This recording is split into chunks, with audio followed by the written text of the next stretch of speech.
ప్రపంచ స్థాయి రేస్ అంతే లెవెల్లో వివాదం ఏసీబీ కేసుతో మొదలై ఈడీ ఎంటర్ అయి సెన్సేషనల్ గా మారింది ఈ కార్ రేస్ కేసు. ఈ నెల 30 తర్వాత ఏం జరగబోతోంది?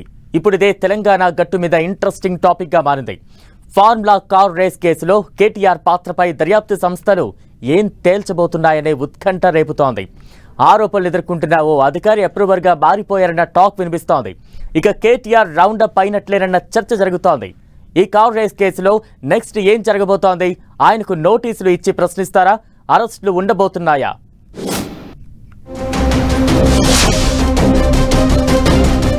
ఫార్ములా ఈ కార్ రేసులో వాట్ నెక్స్ట్?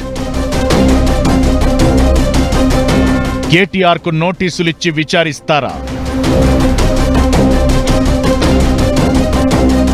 A2గా ఉన్న అరవింద్ కుమార్ అప్రూవర్ గా మారారా? ఫార్ములా ఈ కార్ రేస్ అంశం రోజు రోజుకు ఆసక్తికరంగా మారుతోంది. గత బీఆర్ఎస్ ప్రభుత్వ హయాంలో హైదరాబాద్ లో నిర్వహించిన ఈ కార్ రేస్ ఈవెంట్ లో పెద్ద ఎత్తున అవినీతి జరిగిందని రేవంత్ ప్రభుత్వం ఏసీబీ విచారణ చేపట్టింది. ఈ కేసులో ఈడీ కూడా ఎంటర్ అయింది. ఈ నేపథ్యంలో ఎట్ ఎ టైం 2 సంస్థలు దర్యాప్తు చేస్తుండటంతో ఏ క్షణంలో ఏం జరగబోతుందనే దానిపై ఉత్కంఠ కంటిన్యూ అవుతోంది. ఫార్ములా ఈ కార్ రేస్ ఇష్యూలో ఏసీబీ ఫైల్ చేసిన ఎఫ్ఐఆర్ లో కేటీఆర్ A1 గా, ఐఏఎస్ అధికారి అరవింద్ కుమార్ A2గా ఉన్నారు. దీంతో ఏ క్షణంలోనైనా కేటీఆర్ కు నోటీసులిచ్చి విచారించేందుకు ఏసీబీ సిద్ధమవుతోంది. అయితే ఈ కార్ రేస్ వ్యవహారంలో A2గా ఉన్న ఐఏఎస్ అధికారి అరవింద్ కుమార్ కు ఇప్పటికే నోటీసులు జారీ చేసిన ఏసీబీ వివరణ తీసుకుంది. ఈ క్రమంలోనే అరవింద్ కుమార్ అప్రూవర్ గా మారిపోయారన్న గుసగుసలు వినిపిస్తున్నాయి. ఈ కార్ రేస్ నిర్వహణలో విదేశీ కంపెనీతో ఒప్పందం, చెల్లింపుల వ్యవహారంలో తన ప్రమేయం ఏం లేదని, అప్పుడు మున్సిపల్ శాఖ మంత్రిగా ఉన్న కేటీఆర్ ఆదేశాల ప్రకారమే నిర్ణయాలు తీసుకున్నానని అరవింద్ కుమార్ తేల్చి చెప్పినట్టు తెలుస్తోంది.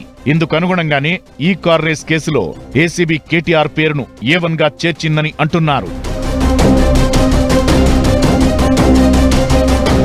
అయితే ఫార్ములా ఈ కార్ రేస్ నిర్వహణలో ఎలాంటి అవకతవకలు జరగలేదని కేటీఆర్ చెబుతూ వస్తున్నారు. పైగా ఈ కార్ రేస్ తో హైదరాబాద్ బ్రాండ్ ఇమేజ్ పెరిగిందని, ప్రభుత్వానికి లాభమే జరిగింది తప్ప నష్టం జరగలేదని అంటున్నారు. ఇందులో అవినీతికి ఆస్కారమే లేదని, కేవలం రాజకీయ కక్ష సాధింపులో భాగంగానే తనపై కేసులు నమోదు చేస్తున్నారని ఆరోపిస్తూ వస్తున్నారు కేటీఆర్. కానీ ఇప్పుడు ఈ కేసులో A2గా ఉన్న అరవింద్ కుమార్ అప్రూవర్ గా మారారన్న సమాచారంతో వ్యవహారమంతా కేటీఆర్ చుట్టూ తిరగబోతోందన్న చర్చ మొదలైంది.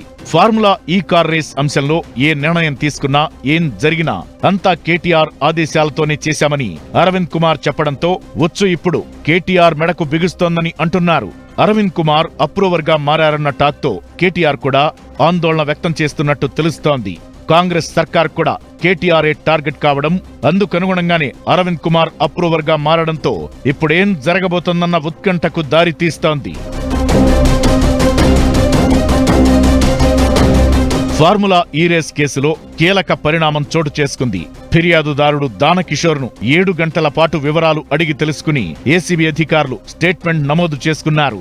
ఇక స్టేట్మెంట్ ఆధారంగా మాజీ మంత్రి కేటీఆర్ ను విచారణకు పిలిచే అవకాశాలు కనిపిస్తున్నాయి. దానకిషోర్ స్టేట్మెంట్ ఆధారంగా ఏసీబీ ఈ కేసులో విచారణ మొదలు పెట్టనుంది. త్వరలో కేటీఆర్, అరవింద్ కుమార్లకు నోటీసులు జారీ చేయనుంది. దానకిషోర్ స్టేట్మెంట్ ఆధారంగానే ఈ ఇద్దరిని ప్రశ్నించే అవకాశం ఉందంటున్నారు. అలాగే దానకిషోర్ ఇచ్చిన డాక్యుమెంట్ ఎవిడెన్స్ ను వాళ్ల ముందు పెట్టి ప్రశ్నిస్తారని అంటున్నారు. ఈ వ్యవహారంతో సంబంధమున్నట్లు భావించిన, అనుమానించిన వారందరికీ ఏసీబీ నోటీసులివ్వనుంది. వారిని విచారించి వాంగ్మూలాలను నమోదు చేసే అవకాశముంది. ముఖ్యంగా ఇందులో నిధుల మళ్లింపు కోణం ఏమైనా ఉందా అనే అంశంపై ఎక్కువ దృష్టి పెట్టనున్నారు. ఫార్ములా సంస్థకు చెల్లించిన 55 కోట్లు ఎక్కడెక్కడి నుంచి చివరికి ఎవరి ఖాతాలోకి వెళ్లాయనే కోణంలోనూ అటు ఏసీబీ, ఇటు ఈడీ ఆరా తీస్తున్నట్టు తెలుస్తోంది.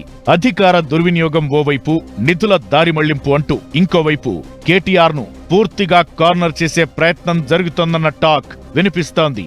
ఈ వ్యవహారంలో ఈ నెల 30 తరువాత అరెస్టులు కూడా ఉంటాయన్న ప్రచారం జరుగుతోంది. అదే జరిగితే ఆ వ్యవహారం సంచలనాత్మకంగా మారడం ఖాయం.